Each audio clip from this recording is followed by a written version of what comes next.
Hello my dear students. So in this session, one of the students asked the question is, how can you justify law of conservation of energy? In our daily life, law of conservation of energy is doing that at different kind of situations. So every teacher and every lecturer says that law of conservation of energy is the statement of law of conservation of energy, the energy neither be created nor be destroyed.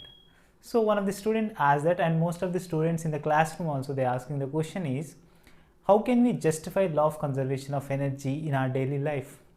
So mostly we are doing work in a day and we can lose energies. We can lose energy simultaneously. We should take some food.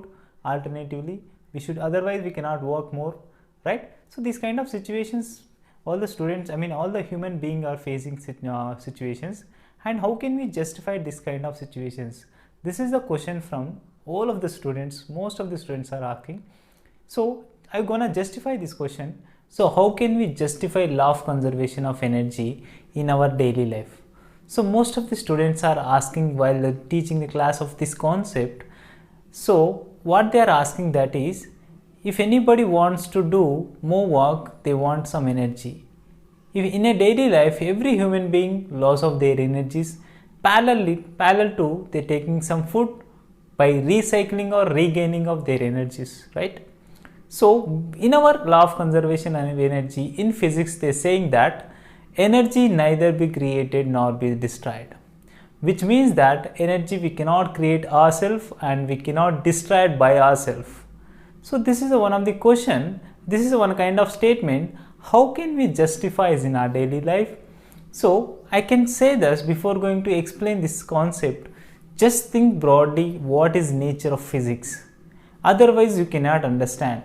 In all our daily life, it is always, every human being is a relativity of all the things compared to whatever you're doing. So coming to the law of conservation of energy. So ఈ law of conservation of energy ని మనకి daily life లో ఎలా discuss చేశారు అని అంటే, the energy in a universe is always remains constant, which means whatever energy in a universe like mechanical energy, electrical energy, everything in one universe is all remains constant, which means if I am doing some work on some place, immediately the work is changes to some energy. Of course simultaneously నేను loss అవుతే ఇంకో దగ్గరికి energy is transferring, అంటే one form of energy is converted into the another form of energy అని మనకు మెకానికల్గా work out అవుతుంది. కానీ coming to the human bodies it doesn't work. Of course it is work if you think as a broadly. Let me give an example. First I'm going to explain statement. First suppose any work you are doing that in the situation, ఒక work చేస్తున్నప్పుడు మనకి ఏమవుతుంది అంటే work అనేది కంపల్సరీగా ఒక ఎనర్జీలోకి transform అవుతుంది. ఆ ఎనర్జీ ఇంకొక ఎనర్జీలోకి ట్రాన్స్ఫార్మ్ అవుతుంది. కానీ హ్యూమన్ బాడీ అనేది లాస్ అవుతున్నాడు ఎనర్జీ కదా. సో ఎనర్జీ లాస్ అవుతున్నాడంటే మనం ఏం చేయాలి, మళ్ళీ సమ్ ఎనర్జీ అంటే ఏదో ఒక ఫుడ్ తీసుకోవడం, లేకపోతే మన ఎనర్జీ ఐటమ్స్ అనేవి తీసుకున్న తర్వాతనే సైమల్టేనియస్గా లేకపోతే ఆల్టర్నేటివ్గా మనం వర్క్ అనేది చేయగలుగుతాం. సో హ్యూమన్ బాడీకి ఎనర్జీ లాస్ ఉంటుంది అని ఎలా చెప్తున్నామంటే, we are living things, all human beings, all are in our మన లైఫ్లో ఉన్న ప్రతి జీవరాశికి all living things should be lost their energies. But coming to the mechanical వచ్చేసరికి ఏమవుతుందంటే energy is never be never be destroyed, never be created. ఒక energy నుంచి ఇంకో ఎనర్జీలోకి ఫామ్ చేస్తూనే ఉంటాం. అది always it's storing of some situation. Let me give an example. మనకి power, electric power is coming from water sources and coal and different kind of situation. Thermal nuclear reactor నుంచి కూడా మనకు యురేనియం బ్లాస్ట్ చేయడం వల్ల కూడా electric power అనేది బయటకు రావడం జరుగుతుంది. So coming to the situation, so వాటర్లో ఉన్న పవర్ని మనం క్రియేట్ చేస్తున్నాం, ఎలక్ట్రిక్ ఎనర్జీలో క్రియేట్ చేస్తున్నాం కదా sir, is that right? No, actually the energy always stored in the flow of water is a potential energy, right? If it is flow in the water, if continuous two energies also. So ఆ ఎనర్జీని మనం ఏం చేస్తున్నామంటే దానిలో నుంచి ఎలక్ట్రాన్స్ని బయటికి తీసి electrical ఎనర్జీలో కన్వర్ట్ చేస్తున్నాం తప్ప we are not created at all.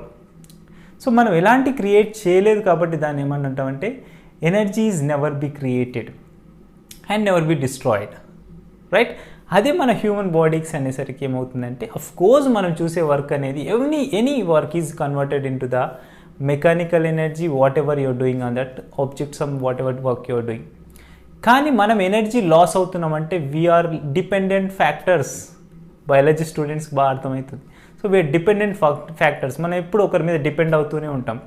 So అలా డిపెండ్ అవుతూనే ఉంటాం కాబట్టి ఏదో something if you cannot take food you cannot do work. So this is what I am saying to law of conservation of energy. జీవం లేని వస్తువులకి లేకపోతే ఒక వస్తువుని ఒక ప్లేస్ నుంచి మెకానికల్ బాడీస్కి రిజిడ్ బాడీస్కి మాత్రమే ఈ law of conservation of energy అనేది ఒబే అవుతుందని చెప్పొచ్చు. అఫ్కోర్స్ హ్యూమన్ బాడీస్ కూడా ఒబే అవుతుంది. కానీ మనం ఆలోచించే విధానం ఎలా ఉండాలి అని అంటే మనం ఒక ఎనర్జీని ఇంకో ఎనర్జీలో కన్వర్ట్ చేసామన్నట్టే ఉండాలి. కానీ మనం లాస్ అయ్యామంటే we are dependent factors. That's why we cannot applicable for that kind of law of conservation of energy. So this is what about most of the students doubt. Thank you so much. నచ్చితే video like చేయండి and me friends కూడా ఈ statement of లాని share చేయండి. Don't forget to subscribe my channel.